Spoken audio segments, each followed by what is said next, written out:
L'une des particularités de la langue arabe est la capacité de construire une grande quantité de son vocabulaire à partir d'une racine verbale, ou encore appelée radicale ou noyau. La racine, c'est la forme fondamentale, c'est celle qui va se référer au concept de base, à partir de laquelle on va créer tout un ensemble de nouveaux mots. Donc ici, par exemple, on a une racine, à partir de laquelle on va créer un premier dérivé, dérivé 1, un second, dérivé 2, et ainsi de suite, dérivé x. À partir d'un dérivé, on peut également construire un sous-dérivé. Et à partir d'un sous-dérivé, on peut même construire un sous-sous-dérivé. Ainsi de suite. Et donc, on voit qu'à partir d'une racine, on peut créer tout un ensemble de nouveaux mots. Donc, en arabe, la racine, ça se dit al-jidr, et la dérivation, al-ishtiqaq. Et donc, on va utiliser cette métaphore de racine et d'arbre pour parler de la morphologie en langue arabe.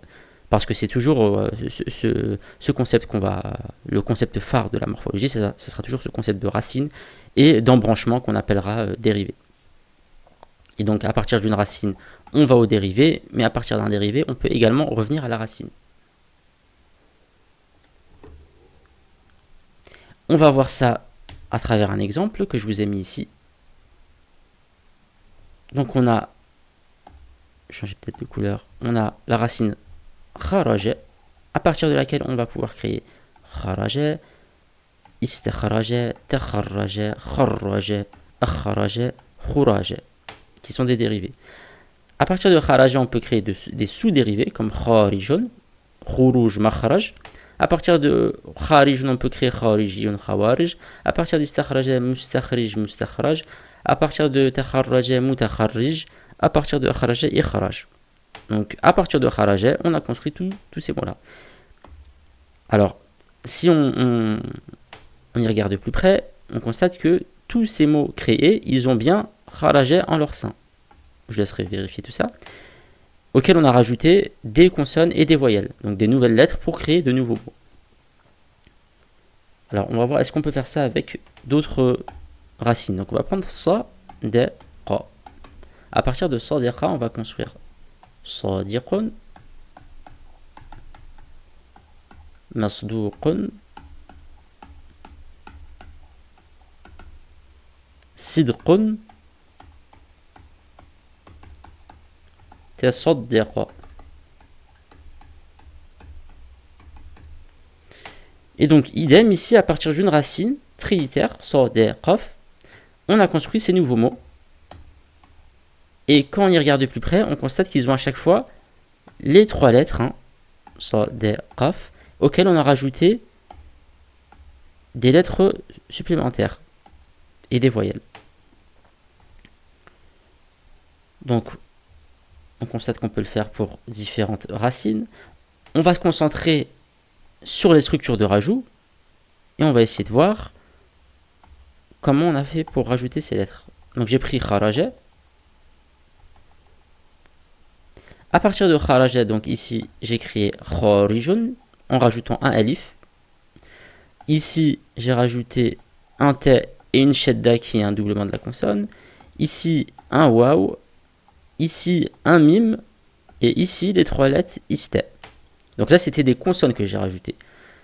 Vous aurez remarqué qu'il y a également des voyelles qui ont été rajoutées. Dans kharijun, le premier, on a la fatha ici et la kasra. Dans le deuxième, on a une fatha, une fatha, une fatha. Dans la troisième, on a deux dhamma. Ici, on a une fatha, un soukoun, une fatha. Et ici, soukoun, fatha. Vous constaterez que j'ai jamais utilisé la dernière voyelle. On verra ça dans le prochain cours. Mais on va s'intéresser essentiellement à toutes les voyelles, excepté la dernière. Une question qu'on pourrait se poser, c'est de savoir est-ce que ces structures de rajout, elles sont généralisables ou bien elles sont spécifiques à une racine donnée. Donc est-ce que là, les formes qu'on a ici, c'est-à-dire les lettres qu'on a rajoutées, est-ce qu'elles sont vraiment spécifiques à la racine kharaja ou bien on pourrait très bien les utiliser pour d'autres racines. Donc on va y répondre. Je vous ai préparé pour ce faire la réponse ici. Je vous ai pris le verbe ou la racine derkhala et j'ai construit les mots qui correspondaient aux structures de rajout qu'on vient de voir. Donc on a dakhilun ici, avec un alif rajouté et les voyelles correspondantes. Tadakhal, on a dukhul, madkhal, istadkhal. Donc on constate que c'est exactement les mêmes structures de rajout que ce qu'on vient de voir pour kharaja. Je vous laisserai voir ça en détail, mais on a exactement les mêmes consonnes et les mêmes voyelles qui ont été rajoutées. Et donc la réponse, elle est assez simple, c'est que c'est généralisable. Les structures de rajout sont généralisables, on n'a pas des structures de rajout qui sont spécifiques à telle ou telle racine. Et donc, quelles sont ces structures de rajout? Je vous ai mis ça ici. Donc là, je vous ai représenté à chaque fois les 3 lettres de la racine. Et je vous ai mis les structures de rajout. Donc là, pour la première, c'est un alif. Je vais effacer pour que ce soit plus propre.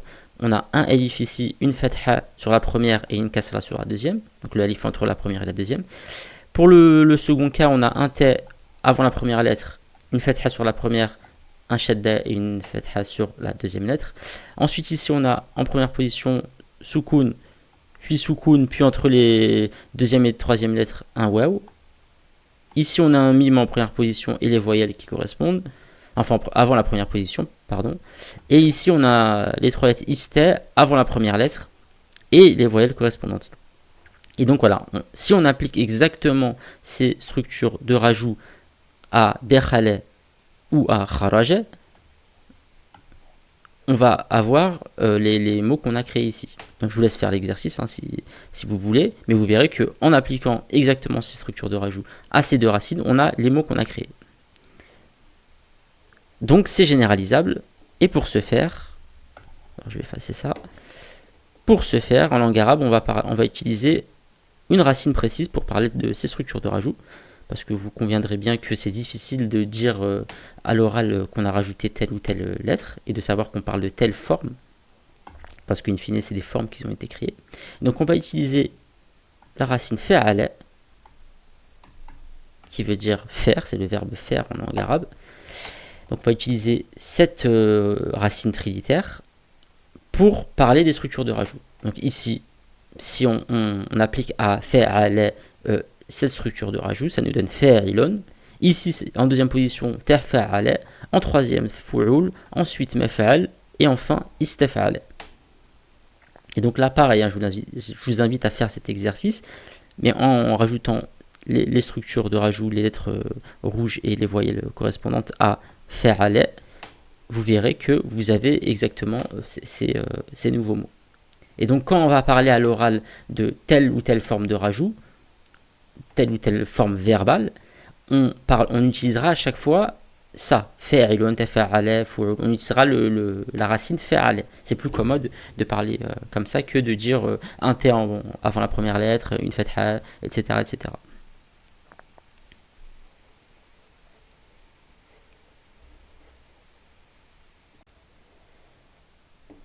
Et donc c'est ce qu'on appelle ici al-mizan as-sarfi.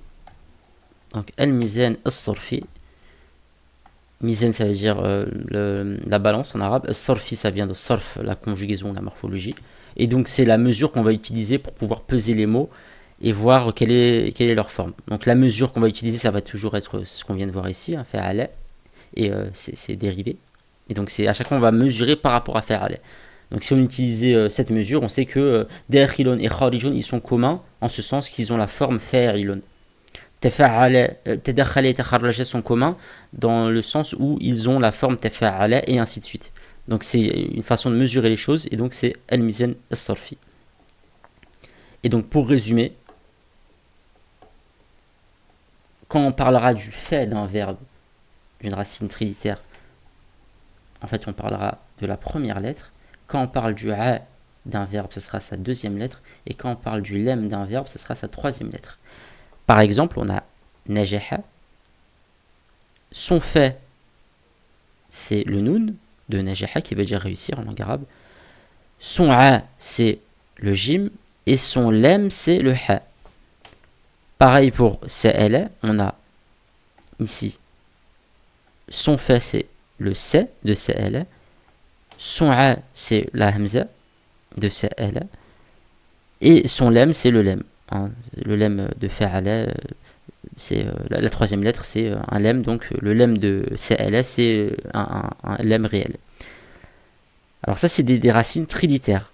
On constate ici qu'il y a aussi des racines quadrilitères, donc à 4 consonnes. On ne va pas s'intéresser à ça. Pourquoi? Parce que faut savoir que 80% à peu près des racines sont trilitères, donc c'est la majeure partie. Et en termes d'utilisation, on est même peut-être beaucoup plus loin, on est plus proche peut-être des 90%. Donc c'est assez rare, voire 95%. C'est assez rare d'utiliser des racines quadrilitères.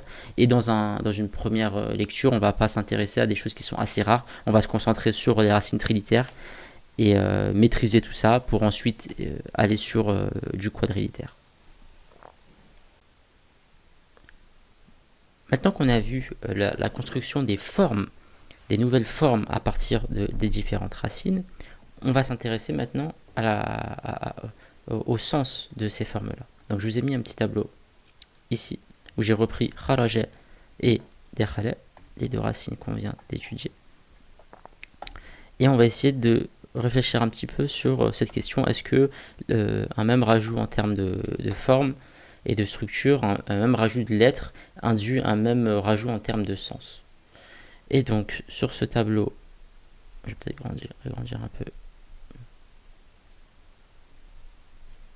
Donc, il y a kharaja et dekhala. La première forme, la plus simple, c'est les trois lettres regroupées. Donc, on a kharaja, dekhala, qui ont la forme fa'ala. Donc, entrer, sortir. C'est le sens de base. Comme on rajoute une hamza, on crée un nouveau verbe ef'ala, ce qui nous donne edkhala et kharaja, introduire, expulser, ou faire entrer, faire sortir. Quand on utilise la forme tefa'ala, on a tadakhala, takharraja. Tadakhala, c'est s'immiscer, rentrer dans quelque chose. Takharraja, c'est littéralement sortir de quelque chose, donc c'est l'opposé. Takharraja dans le sens courant actuellement, c'est être diplômé parce que c'est sortir d'une université ou d'une école. Istaf'ala, on construit istathala, istakhraja, chercher à entrer ou extraire. C'est pas exactement l'opposé, mais ça y ressemble. Fu'ul, on construit dukhul, khuruj, entrée, sortie. À ne pas confondre avec la forme maf'al qui donne madkhal, makharaj, c'est l'entrée et la sortie, mais là en termes de lieu.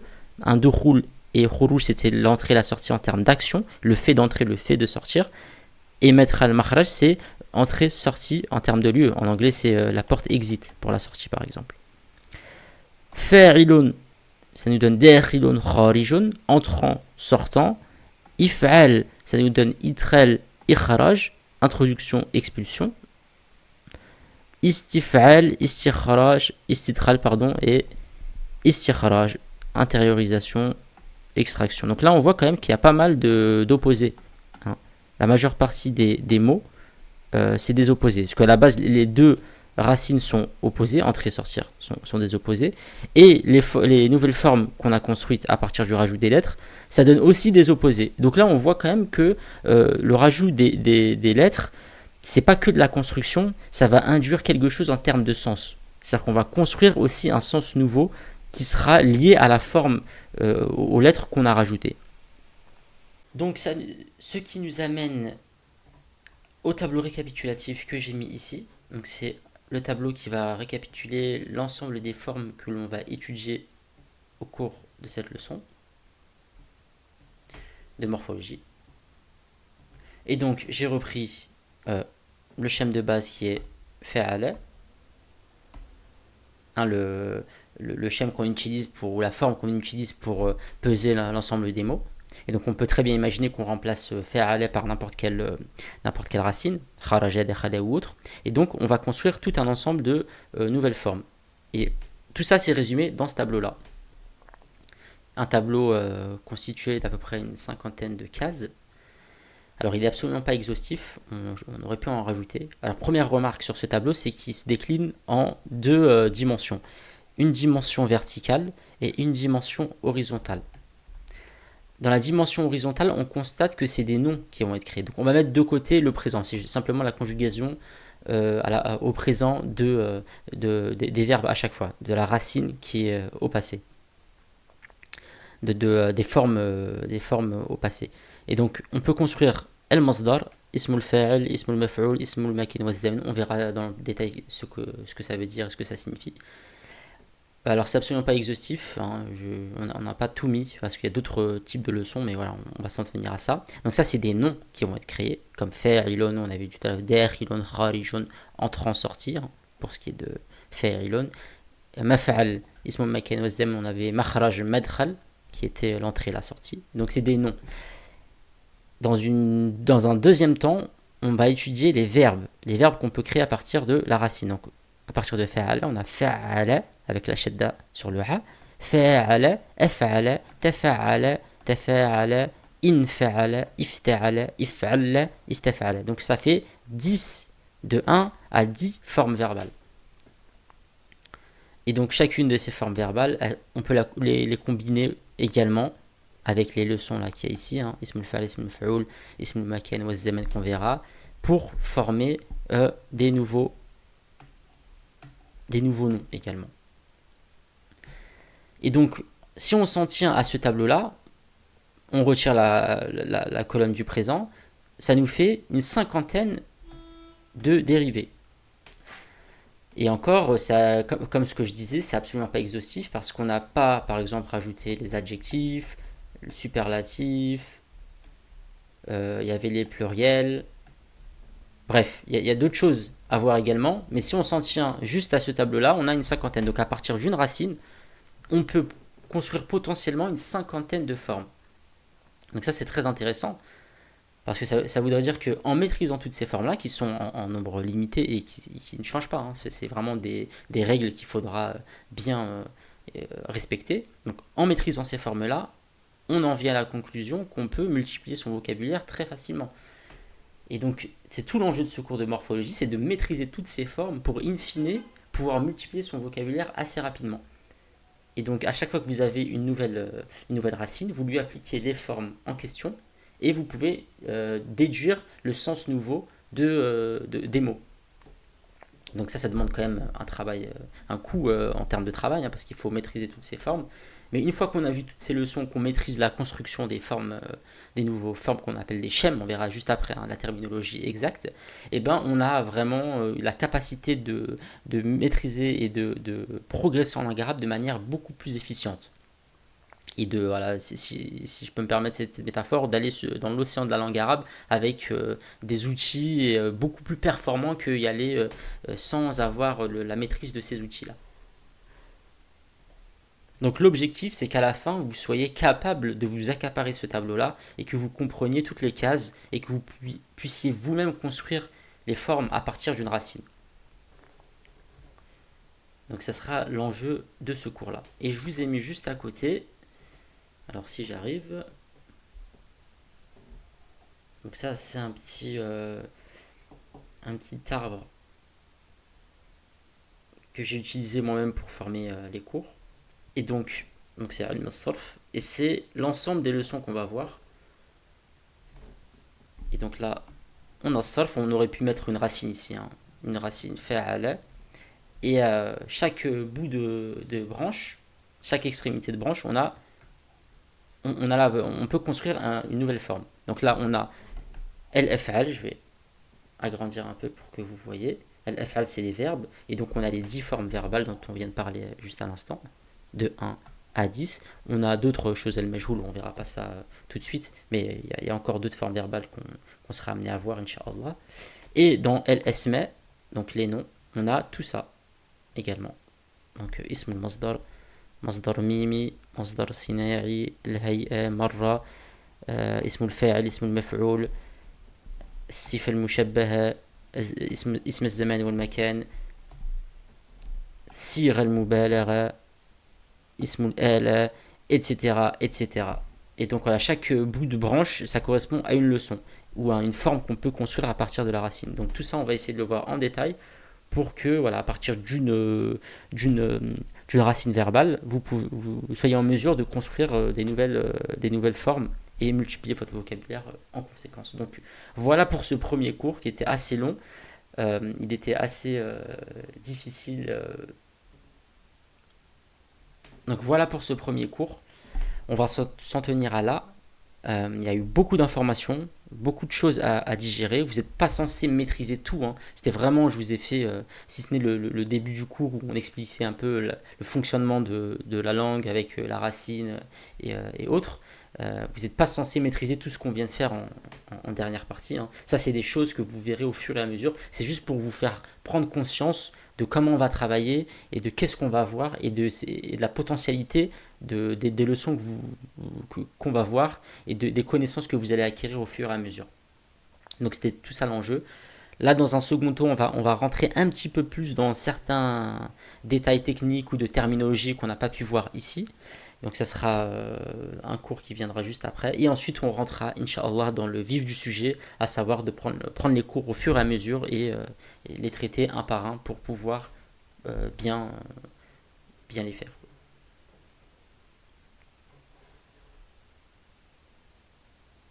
Pour pouvoir bien progresser.